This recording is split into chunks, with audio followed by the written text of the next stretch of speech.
Hello বন্ধুরা, দি বয় চ্যানেলে আপনাদের স্বাগতম। আজ আমরা কথা বলবো জীবন এবং সফলতা নিয়ে। জীবন আসলে কি? জীবনে সফল হতে গেলে আমাদের কি করা উচিত? জীবন হল এক সুন্দর যাত্রা। এটা সুখ, দুঃখ, হাসি, কান্না সব মিলিয়ে। জীবনের প্রতিটি মুহূর্তই মূল্যবান। এর উচিত প্রতিটি মুহূর্তকে উপভোগ করা, নিজের লক্ষ্য অর্জন করা। সফলতা সবার জন্য আলাদা। কারো জন্য হয়তো অনেক টাকা কামানো সফলতা, কারো জন্য হয়তো মানুষের ভালোবাসা পাওয়া। সফলতা পেতে গেলে পরিশ্রম করতে হয়, ধৈর্য ধরতে হয়। জীবনে সফল হতে গেলে যা করতে হবে: লক্ষ্য নির্ধারণ করুন। জীবনে কি করতে চান সেটা ঠিক করুন। পরিকল্পনা করুন। লক্ষ্য পূরণের জন্য একটা পরিকল্পনা তৈরি করুন। পরিশ্রম করুন, পরিকল্পনা অনুযায়ী কাজ করুন। ধৈর্য ধরুন।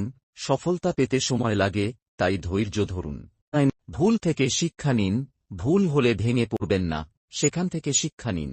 ইতিবাচক থাকুন। সবসময় ইতিবাচক চিন্তা করুন। অন্যদের সাহায্য করুন। অন্যদের সাহায্য করলে নিজেরও ভালো লাগে। উপসংহার: জীবন একটাই,